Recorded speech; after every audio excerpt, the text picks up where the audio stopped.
आज पति के मुख से निकल गए। मैंने शिव महापुराण में सुना है शंकर भगवान पर 108 कुछ भी शिव को चढ़ाना चाहिए श्रावण के महीने में। हमने पहले भी कहा था, पिछले लॉकडाउन की कथा निकाली है और श्रावण के महीने की कथा निकाल कर सुनना। उसमें कहा था आपके पास कुछ भी नहीं है तो 108 चावल के दाने चढ़ाइए, 108 मूंग के दाने चढ़ाइए, 108 आप चाहे तो सरसों के फूल चढ़ाइए, 108 चाहे तो सफेद पुष्प चढ़ाइए, 108 चाहे तो गुलाब की पत्तियां चढ़ाइए। पर सावन के महीने में एक नियम बनाना कि मैं 108 ये वस्तु शिव को समर्पित करती हूं। उसका कारण क्या है? तो स्कंद पुराण में लिखा है शंकर भगवान को सावन के महीने में जब हम 108 कोई वस्तु समर्पित करते हैं तो शंकर उसको लाख और करोड़ों गुना कर कर हमको पूरे वर्ष में प्रदान कर देता है। इसलिए श्रावण महीने में 108 की महत्वता।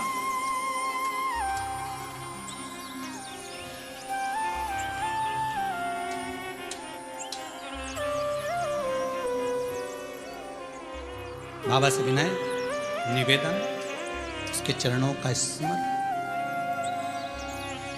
भोला सब दुख काटो मारा, ओ भोला सब दुख काटो मारा, ओ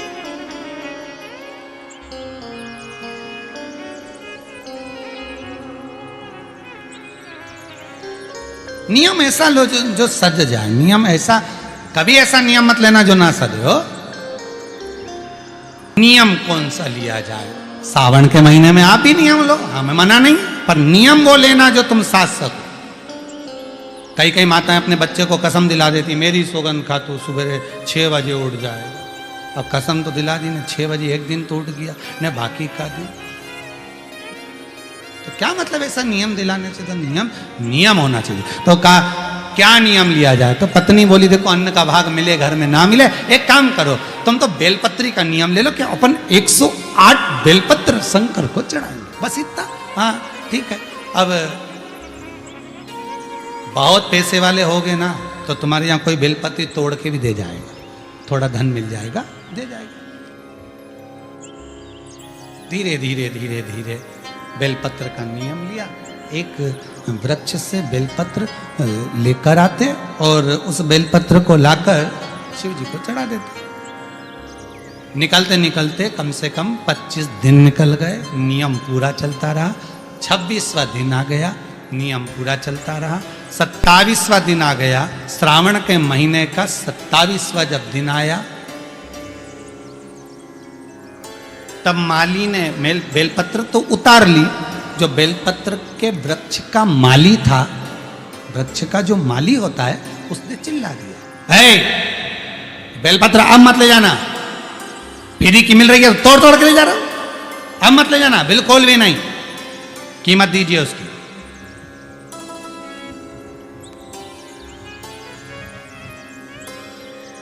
पूरे विश्व में, भारत की धरा पर, देश विदेश में, पिछली कथा में कहा था 1 जून से लेकर 25 जुलाई तक बेलपत्री वृक्षारोपण महोत्सव मनाना, हजारों लाखों वृक्ष सबको लगाना। और आप जो बेलपत्री का पौधा लगा रहे हैं इसका फल कितना है वो ध्यान करना। एक बेलपत्री का पौधा यदि लगा रहे हो, 24 घंटे बेलपत्री का वृक्ष ऑक्सीजन प्रदान करता है। 24 घंटे, हर पल हर घड़ी ऑक्सीजन देता, रात में भी दिन में भी। और बेलपत्री का पत्ता अगर टूटेगा, टूट कर कहीं जाएगा तो कहां जाएगा? शंकर के चरणों में, शिव के ऊपर। और बेलपत्री का फल अगर टूटा, उसमें से कुछ भाग निकला, तो बेलपत्री के फल में वो आनंद है कि बेलपत्री का बीले का गुर्दा किसी के मुख में चले जाता है तो कई रात्रि तक उसके हृदय में, चित्त में शिव समाया रहता है। और अगर वो मर भी गया तो शंकर के धाम चले जाता है। बेलपत्री के फल में वो आनंद छुपा हुआ। महाराज एक नियम बनाया उन्होंने, बेलपत्री का पौधा, बेलपत्री की पत्ती को तोड़ते, शिव जी को ले जाके समर्पित करते। अब 27 दिन हो गए, वो चिल्ला दिया, माली ने कहा इसका पैसा दीजिए, अगर आपको तोड़ना है तो पैसा देना पड़ेगा। अब इसके पास धन होता तो अन्न का भाग नहीं कर लेता, 108 अन्न के दाने नहीं चढ़ा देता, पर है ही नहीं, कुछ होए तो चढ़ाए नहीं। 28वां दिन, 28वां, बगीचे के मालिक ने मना कर दिया, बगीचे का मालिक मना कर देता नहीं। अब 28वां, दोनों बेलपत्री के वृक्ष के सामने से निकल कर जा रहे हैं, और बेलपत्री के वृक्ष के सामने से निकल कर जाते जाते आंख में अश्रु भरे हैं। बेलपत्री के वृक्ष को देखकर हाथ जोड़कर कहते हैं शंभु, शंकर। शंभु का मतलब क्या है? ये शंभु जो है ना, ये संबोधन बदला गया, नहीं तो स्वयंभू था। शिव स्वयंभू, अपन कहते शिव शंभु, संबोधन है स्वयंभू। स्वयंभू का मतलब है अपने आप प्रकट हुआ, पैदा नहीं हुआ, जन्म नहीं लिया और ना मरेगा, वो स्वयंभू है, स्वयं प्रगटा है। हे ईश्वर कृपा दया करें। 28वां दिन, 28, 29, 30, 3 दिन की बात है बाबा, बेलपत्री नहीं मिल रही। बाबा की कृपा देखिए, जो नियम बनवाता है वही नियम को पूरा करवाता है। नियम को पूरा करने वाला कोई दूसरा नहीं होता। एकादशी का व्रत आपने उठाया, पर वो व्रत करवाएगा कौन? भगवान।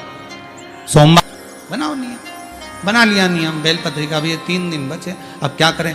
जा रहे थे, जाते जाते इतने में स्वयं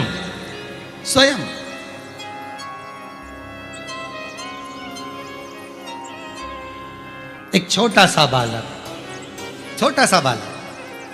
बेलपत्री की पत्तियों को अपनी झोली में भरकर लाया, और बालक कहता है माँ, ओ माँ, ले आओ ये बेलपत्री ले। आप रोज मंदिर जाती हो ना, मैंने आपको देखा था मंदिर जाते हुए, आप बेलपत्र चढ़ाती हो ना, मैंने आपको देखा था। मैंने मन में सोचा एक बार मैं भी बेलपत्र चढ़ाऊं, पर मेरी माँ मुझे जाने नहीं देती ना, इसलिए मैं बेलपत्र आपको दे देता हूं। आप ये बेलपत्र शिव को समर्पित करो।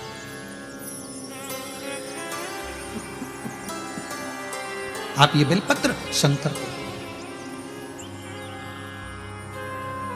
आंख में से जल बह रहा।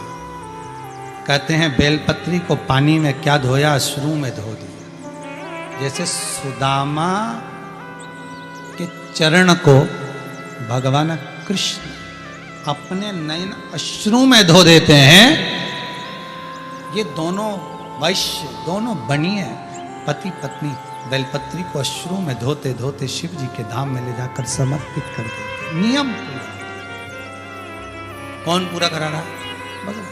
समय आया, दूसरा दिन फिर आ गया, 29वां दिन था, 2 दिन और बचे थे। शंकर जी को लगा क्या करा जाए। भगवान शंकर ने पार्वती से कहा, पार्वती आज तुझे जाना चाहिए, कल गणेश गया था, आज तू जा।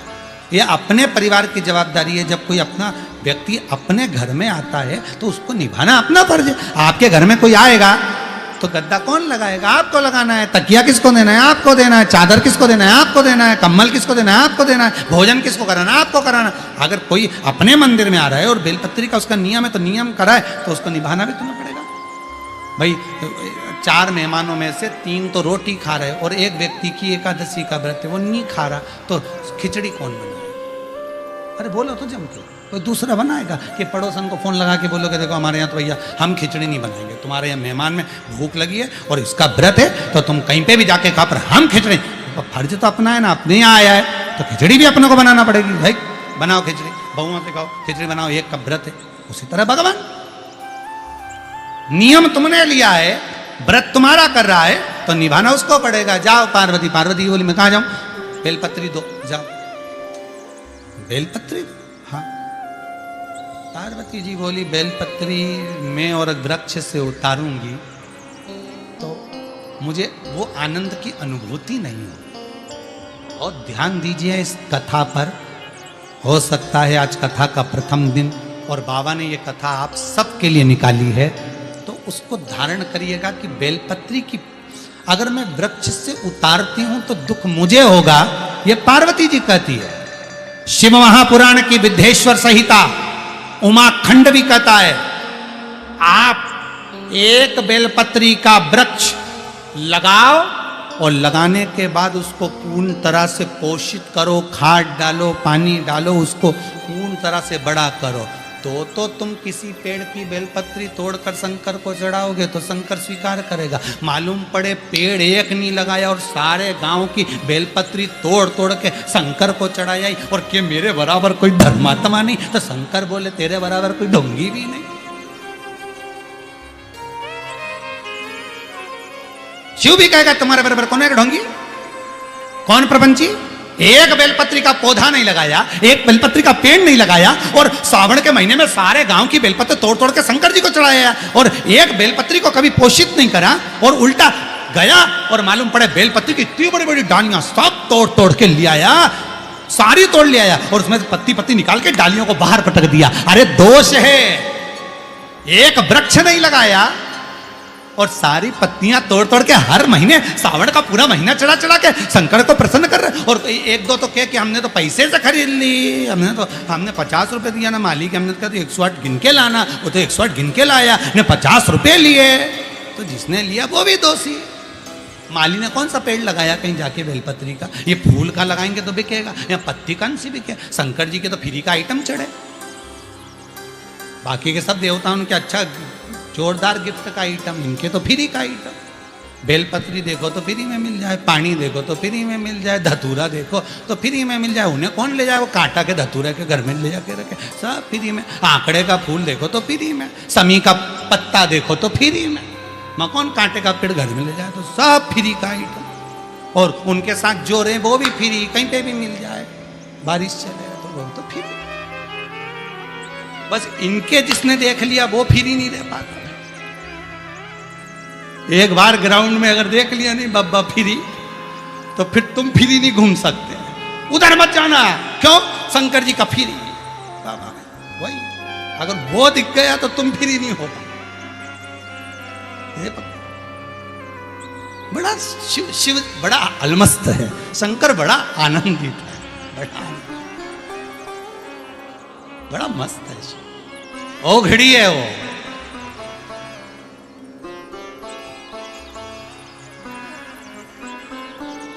वो घड़ी है।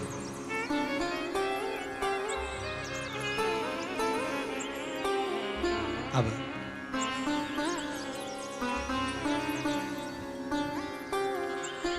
जाओ पार्वती, तुम जाओ। पार्वती जी बोली मैं तोड़ूंगी बेलपत्र, उतारूंगी, मुझे दोष लगेगा, श्रेष्ठता नहीं होगी मेरी, मैं कैसे जाऊं।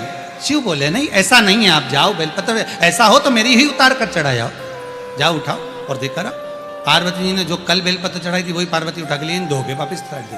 पार्वती जी ने बुढ़िया का रूप रखा, बूढ़ी का रूप रखकर एक जगह पर पार्वती जी सुंदर वस्त्र पहनकर बैठ गई, और जाते जाते पथिकों को रोक रही हैं। पार्वती जी रोक रही हैं पथिकों को, ए भैया रुको, ए भैया रुको, सावन का महीना चल रहा है, बेलपत्र ले जाओ। पर कोई बेलपत्र लेने को तैयार नहीं, कोई नहीं ले रहा। ये दोनों जा रहे थे, इन्होंने कहा माँ क्या बात है। माँ कहती है मेरे पाँव में तकलीफ है, मैं जा नहीं सकती, ये बेलपत्र आप ले जाओ। शिव महापुराण की कथा कहती है कोई महाकाल जा रहा है, कोई सोमेश्वर जा रहा है, कोई मल्लिकार्जुन जा रहा है, कोई काशी जा रहा है, कोई विश्वनाथ जा रहा है, कोई केदारनाथ जा रहा है।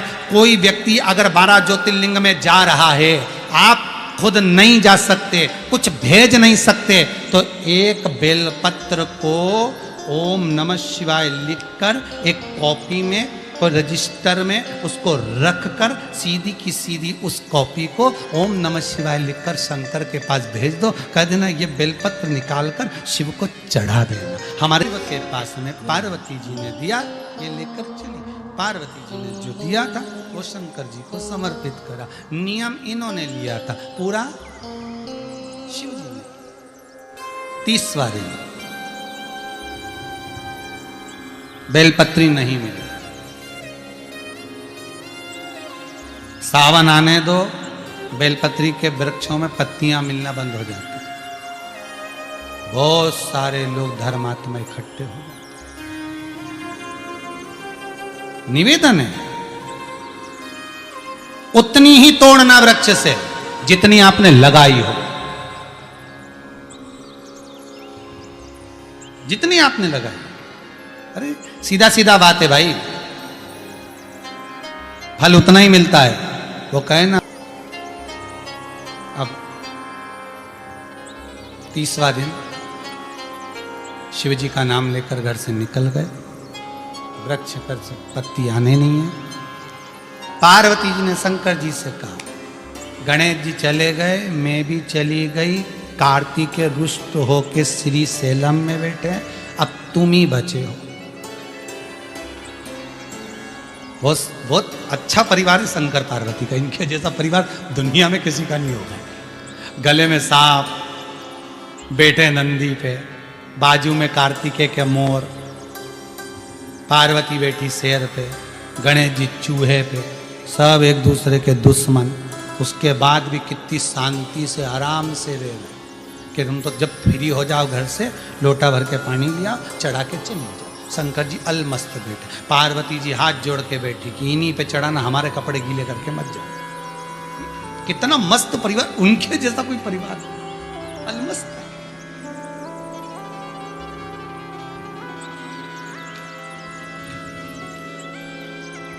इतनी मस्त परिवार कौन का होगा भाई? कहा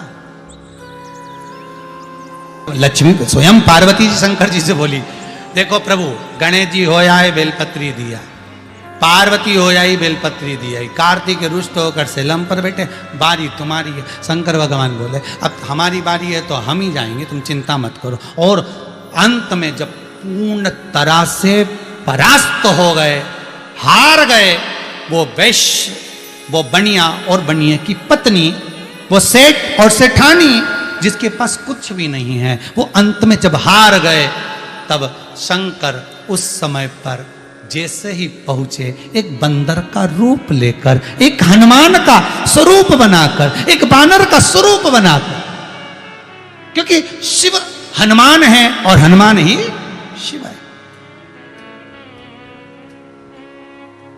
एक बंदर का रूप रखकर, एक हनुमान का स्वरूप धारण कर कर, जैसे आप पीछे दर्शन कर रहे होगे, हनुमान जी महाराज दूध की धार लगा रहे हैं इस शिवलिंग के ऊपर, वैसा ही एक बानर, एक छोटा सा बानर, एक हनुमान का स्वरूप धारण कर कर कूद पड़ा पेड़ से नीचे, कूद पड़ा एक वृक्ष से नीचे।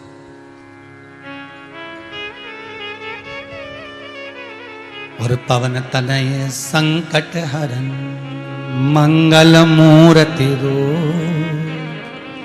राम लखन सीता सहित हृदय बसौ सुध हो। अब वो बालक स्वयं शिव बंदर का रूप रखकर, बानर का रूप रखकर कूद पड़े। और बानर के हाथ में क्या था? तो कहा बेलपत्री की एक डाली थी, और डाली ले जाके इनके सामने छोड़ दी। छोड़ी तो इन्होंने देखा कि बेलपत्र मिल गई। आज भी पूरा अनुष्ठान पूरा हो गया, नियम पूरा हो गया।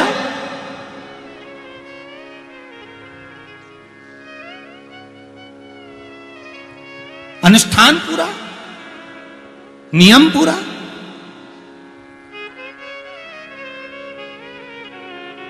होना चाहिए। जो बानर ने फेंकी थी लेकर गए, उसकी पत्तियां निकालकर शंकर को समर्पित किया, शिव को छोड़ा।